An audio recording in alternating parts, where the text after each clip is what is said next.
भारत के सीमावर्ती इलाकों पर जीवन सिर्फ जगह से तय नहीं होता। यहाँ लोग अपनी परंपराओं और मजबूत हौसले के सहारे जीते हैं। ये एपिसोड भारत के सीमावर्ती इलाकों में ऊषा की मौजूदगी दिखाता है। लद्दाख की ऊंचाइयों से लेकर असम के इंडो भूटान बॉर्डर तक ये स्कूल सिर्फ सिलाई नहीं सिखाते बल्कि लोगों को आत्मविश्वास और अपनापन भी देते हैं। जहाँ सुविधाएं सीमित हैं, वहाँ किसी हुनर को सीखना एक सुरक्षित भविष्य की राह बन जाता है।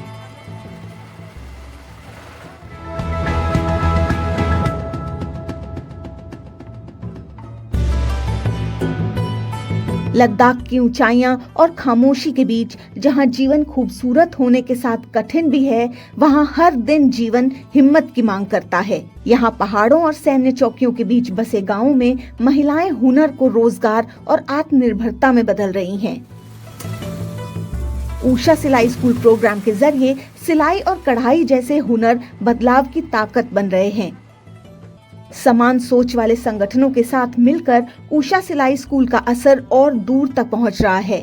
ये महिलाओं को सशक्त बना रहा है ताकि यहाँ का समुदाय मजबूती और आत्मनिर्भरता के साथ खड़ा हो सके।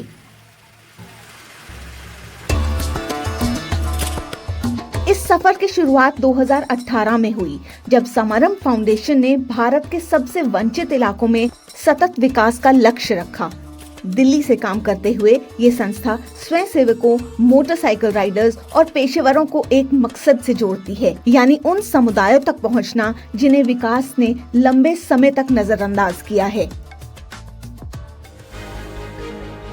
ऊषा इंटरनेशनल लिमिटेड के सहयोग और NHPC के समर्थन से ये मिशन देश के सबसे उत्तरी छोर तक पहुंच रहा है। काराकोरम पर्वत श्रृंखला और हिमालय के बीच बसा तुर्तुक पाकिस्तान से लगी नियंत्रण रेखा के पास स्थित है। नुब्रा घाटी का हिस्सा ये क्षेत्र जितना खूबसूरत है उतना ही दुर्गम भी है। यहाँ जीवन आसान नहीं है, फिर भी इन्हीं इलाकों के बीच उम्मीद की किरणें दिखाई दे रही हैं। देश के इस दूरस्थ कोने में 30 महिलाएं अपनी जिंदगी का नया अध्याय शुरू कर रही हैं। सिलाई और कढ़ाई प्रशिक्षण के जरिए वे ऐसे हुनर सीख रही हैं जो उन्हें कमाने, आगे बढ़ने और नेतृत्व करने में मदद करेंगे। कई महिलाओं ने पहली बार सिलाई मशीन को हाथ लगाया है और सभी के लिए ये आत्मनिर्भरता की ओर पहला कदम है। यहाँ पर जो लेडीज हैं, the women here are tribal and वो बहुत मेहनती है, बट रिसोर्सेज और उनके पास ट्रेनिंग ना होने के कारण उनकी लाइफ उस लेवल तक नहीं आ पाई, तो सोशल इकोनॉमिक में काफ़ी नीचे हैं वो। हमने यहाँ पे ऊषा इंटरनेशनल लिमिटेड के साथ 30 जो वुमेन्स हैं यहाँ पे, ट्राइबल वुमेन्स, उन लोगों को हमने ट्रेनिंग दी है सो दैट कि वो frock, designer wear, laptop bags, pillow cover ये सब बना के एक रेगुलर उनकी इनकम जनरेट हो सके। ऊषा इंटरनेशनल, NHPC और समारंभ फाउंडेशन मिलकर mini training cum production centre स्थापित कर रहे हैं। ऐसे केंद्र जहां महिलाएं केवल हुनर ही नहीं सीखती बल्कि प्रशिक्षण के बाद भी काम करती हैं, कमाती हैं और दूसरों को प्रेरित करती हैं। तुर्तुक की महिलाएं जो कभी व्यावसायिक प्रशिक्षण की कल्पना से भी अनजान थी, आज एक नई पहचान अपना रही हैं। ऐसी पहचान जिसे उन्होंने अपने हाथों से अपने हुनर, आत्मविश्वास और गर्व के साथ गढ़ा है।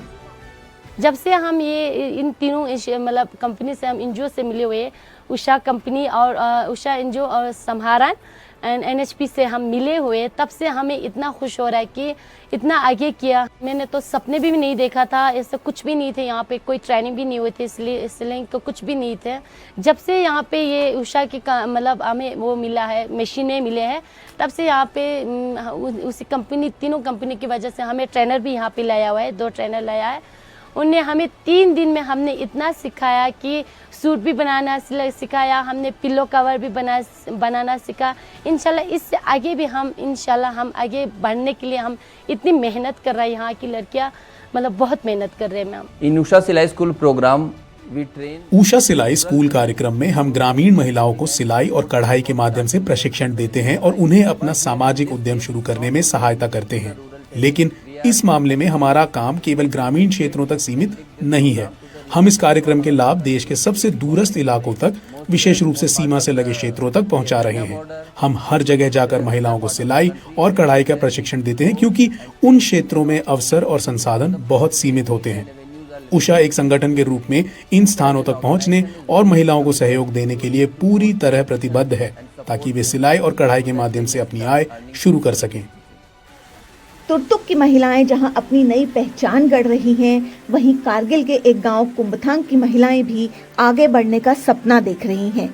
दूरी और दुर्गम भौगोलिक परिस्थितियों के बावजूद इन समुदायों को जोड़ने वाली एक ही डोर है, आगे बढ़ने की चाह। और इस सफर में भारतीय सेना की भूमिका बेहद अहम है। कारगिल में स्थित कुंभथांग में दुर्गम जमीन और कठोर मौसम के बीच भारतीय सेना ने एक बदलाव लाने वाला सपना देखा। एक ऐसी जगह जहां महिलाएं सीख सकें, आगे बढ़ सकें, सम्मान और आत्मविश्वास के साथ अपना भविष्य गढ़ सकें। ये सपना साकार हुआ 2002 में जब विमेन एम्पावरमेंट सेंटर WEC का उद्घाटन किया गया। लद्दाख के इस क्षेत्र में रहने वाली महिलाएं ज्यादा जुड़ी हुई नहीं हैं, लेकिन उनके भीतर अद्भुत सहन शक्ति है। अब तक समस्या ये थी कि उन्हें अपने हुनर दिखाने और निखारने का कोई मंच नहीं मिल पा रहा था।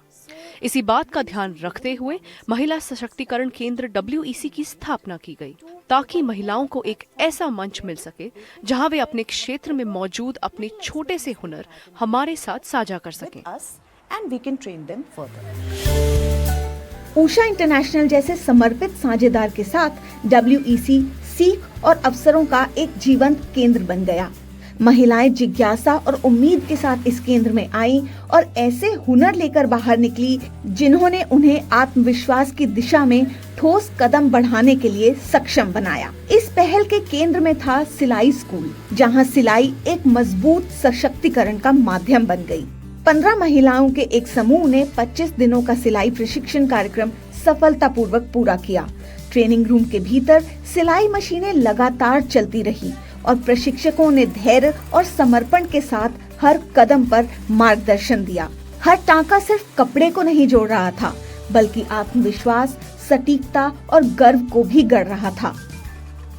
जब हमने 2002 में WEC खुमतांग की शुरुआत की, तो हमने एक बुनाई और सिलाई केंद्र शुरू किया। हमें महसूस हुआ कि महिलाएं यहाँ केवल वही सीख रही हैं जिसकी उन्हें जरूरत है। हम सोच रहे थे कि हमें उन्हें ऐसा मंच देना चाहिए जहाँ उन्हें पेशेवर तरीके की प्रशिक्षण मिले और वे इसके जरिए कुछ कमा भी सके। और जब ये विचार आया तो हमारे मन से बस एक ही नाम आया, उषा। हमने सोचा कि इससे बेहतर और कौन सा मंच हो सकता है। We can train these young girls.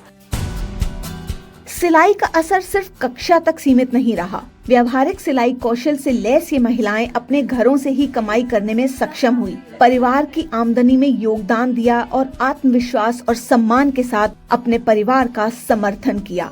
सिलाई के माध्यम से कई महिलाओं ने अपने उद्देश्य और स्वतंत्रता की भावना को फिर से खोजा, साथ ही क्षेत्र की पारंपरिक कारीगरी को भी संरक्षित रखा। केंद्र में विकसित हुई समुदाय की भावना भी उतनी ही महत्वपूर्ण थी। पास के गांव की महिलाएं साथ में प्रशिक्षण लेती, अनुभव साझा करती और एक दूसरे को आगे बढ़ने में मदद करती। जो शुरू में केवल एक प्रशिक्षण प्रोग्राम था, वह जल्द ही विश्वास, उत्साह और सामूहिक शक्ति की जगह बन गया। तुर्तुक और कारगिल में सिलाई स्कूल पहलों की सफलता ने इस मॉडल के असर को दिखाया। कौशल, आत्मविश्वास और आजीविका में दिखाई देने वाला सुधार आगे विस्तार की योजनाओं को प्रोत्साहित करने वाला साबित हुआ।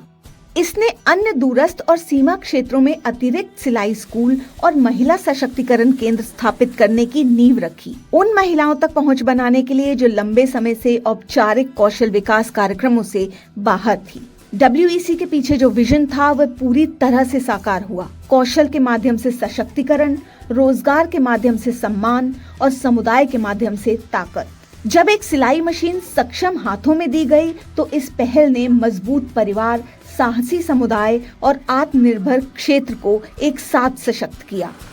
I am very thankful to Usha Limited.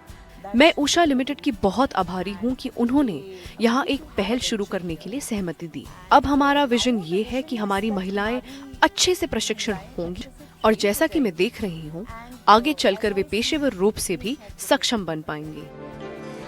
Break के बाद हम बढ़ेंगे सुभान खाता की तरफ, जो इंडो भूटान बॉर्डर के पास एक शांत जगह है, जहां सिलाई स्कूल का काम बांस के जंगलों में जीवन की धीमी और ठहरी हुई लय में घुल मिल जाता है।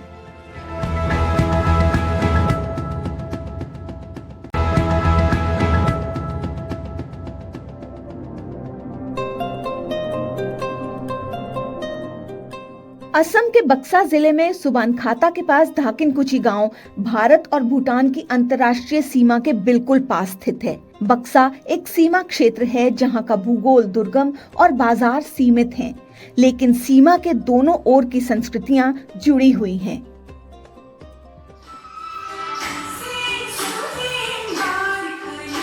हर साल ये साझा भावना सुबनखाता में होने वाले इंडो भूटान फ्रेंडशिप फेयर में दिखती है। इस साल 16 से 24 जनवरी तक क्षेत्र ने 14वां इंडो भूटान फ्रेंडशिप फेयर आयोजित किया, जिसमें भारत और भूटान के समुदायों को उत्साह, व्यापार, परंपरा और विश्वास के माध्यम से एक साथ लाया गया।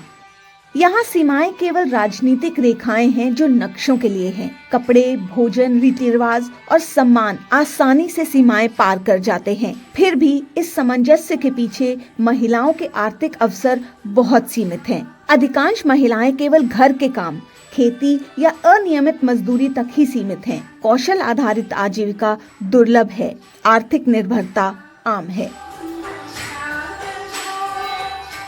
इंडो भूटान फ्रेंडशिप मेला हमारा बहुत साल पहले से इधर सुबनखाता माघ मेला हो रहा था। भूटान है हमारा नेबर है, इसलिए उन लोगों से थोड़ा मिलजुल के रहने के लिए कोशिश कर रहा हूँ। हमारा इधर सुबनखाता में भूटान के लोग हफ्ते में 3-4 दिन रह के बिजनेस करता था, लेकिन उन लोगों को भूटान गवर्नमेंट ने इंडिया आने के लिए कुछ प्रोटोकॉल लगा दिया, इसलिए अभी उन लोग आ नहीं सकता है। ये मेला के जरिए उन लोगों को हम इधर लाने की कोशिश कर रहा हूँ। ऐसा होने से सब जनगोष्ठी एक साथ होके यूनिटी आने में बहुत साथ देता है। इस अंतर को दूर करने के लिए उषा सिलाई स्कूल प्रोग्राम के साझेदार एनजीओ जीवीएम ने धाकिनकुची में एक training cum production centre TCPC स्थापित किया।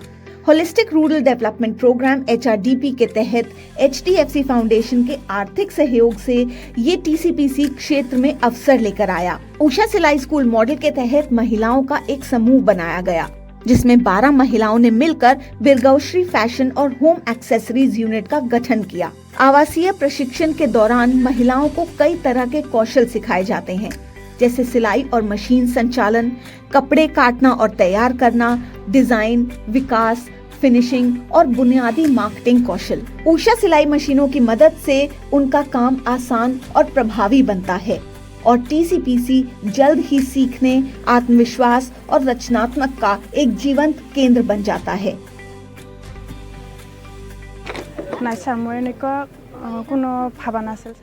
प्रशिक्षण से पहले मैंने कभी नहीं सोचा था कि मैं किसी प्रदर्शनी में हिस्सा ले पाऊंगी। TCPC में उषा द्वारा दिया गया प्रशिक्षण और GVM की प्रेरणा ने हमें आत्मविश्वास दिया। हमने जो बैग प्रदर्शित किए हैं वे बोडो कपड़ों और डिजाइनों से प्रेरित है। हमें पूरा विश्वास है कि भविष्य में हम और भी अनोखे डिजाइन वाले बैग बना पाएंगे। एक सीमावर्ती गांव में सिलाई जीवन में लय, संरचना और उद्देश्य लेकर आती है। कभी हिचकिचाती हुई शिक्षार्थी रही धाकिनकुची की महिलाएं अब कुशल उत्पादक बन गई हैं। वे फैशन और होम एक्सेसरीज बनाने लगी हैं। ऐसे उत्पाद जो केवल स्थायी उपयोग के लिए नहीं बल्कि सीमा पार व्यापार के मंचों के लिए भी बनाए जाते हैं। हर उत्पाद अपनी भूमि की कहानी कहता है, पारंपरिक बोडो अरुणोई डिजाइनों से प्रेरित है। ऐसे पैटर्न जो सीमाओं के पास साझा सांस्कृतिक धरोहर को दर्शाते हैं। ये केवल आय से कहीं अधिक है, ये आत्मविश्वास है, सामूहिक नियंत्रण क्षमता है, समूह की पहचान है। पहली बार महिलाओं को केवल मददगार के रूप में नहीं बल्कि योगदानकर्ता और उद्यमी के रूप में देखा जाने लगा है। इनमें से एक है धाकिनकुची गांव के सुनीता बारो। उनका जीवन पहले घर के काम, पशुपालन और मौसमी गतिविधियों के इर्द गिर्द घूमता था। ऐसे काम जो अनियमित आय देते थे और अवसर सीमित थे। TCPC में स्ट्रक्चर ट्रेनिंग के दौरान सुनीता ने धीरे धीरे सीखना शुरू किया, हिचकिचाहट को पार किया, सिलाई तकनीक में निपुण हुई और गुणवत्ता व डिजाइन को समझा। आज वे आत्मविश्वास के साथ बैग और घरेलू उपयोग की वस्तुएं बनाती हैं। शुरुआत में मुझे परीक्षण लेने में बहुत डर लगता था। हालांकि मैंने पेडल चलाने वाली मशीन चलाना सीखा था, लेकिन इलेक्ट्रॉनिक मशीन का इस्तेमाल नहीं जानती थी। फिर भी ऊषा के परीक्षण ने हमें मशीन आत्मविश्वास के साथ चलाना सिखाया। एनजीओ जीवीएम की प्रेरणा और समर्थन ने भी परीक्षण तक पहुंचने में हमारी बहुत मदद की। अब हम अपने उत्पादों को इंडो भूटान फ्रेंडशिप फेयर में प्रदर्शित करने के लिए पूरी तरह आत्मविश्वासी हैं। सुनीता के लिए इस पहल ने केवल आजीविका का सहारा नहीं दिया, बल्कि सहयोग और आत्मविश्वास की राह भी बनाई। और उनके सफर का सबसे महत्वपूर्ण पड़ाव था 14वां इंडो भूटान फ्रेंडशिप फेयर, जहां बिरगौशी फैशन और होम एक्सेसरीज यूनिट ने अपने उत्पाद भारत और भूटान दोनों देशों के लोगों के सामने प्रदर्शित किए। आज ट्रेनिंग कम प्रोडक्शन सेंटर बदलाव का प्रतीक बन गया है। महिलाएं अब स्किल्ड अर्नर्स, निर्णय लेने वाली और उद्यमी बन चुकी हैं। डिजाइन में विविधता लाने, बाजारों का विस्तार करने और फ्रेंडशिप फेयर जैसे सीमा पार प्लेटफॉर्म के जरिए बनाए गए उत्साह को आगे बढ़ाने की योजना के साथ बिरगौशी यूनिट सतत विकास की ओर अग्रसर है। भारत की सीमाओं पर जहां स्थिरता मायने रखती है और सहन शक्ति की कीमत है, ऊषा सिलाई स्कूल ये दिखाते हैं कि सशक्तिकरण धीरे धीरे राष्ट्र को मजबूत बनाता है, क्योंकि ये सिर्फ किसी प्रोग्राम की निरंतरता नहीं, बल्कि एक वादे की निरंतरता है। एक वादा कि सशक्तिकरण भारत के हर कोने, हर चौकी और हर सीमा तक पहुंचेगा। लद्दाख के ठंडे रेगिस्तानों से लेकर असम के घने वन सीमा क्षेत्रों तक, और हर उस महिला तक जो अपनी कहानी खुद लिखने का सपना देखती है।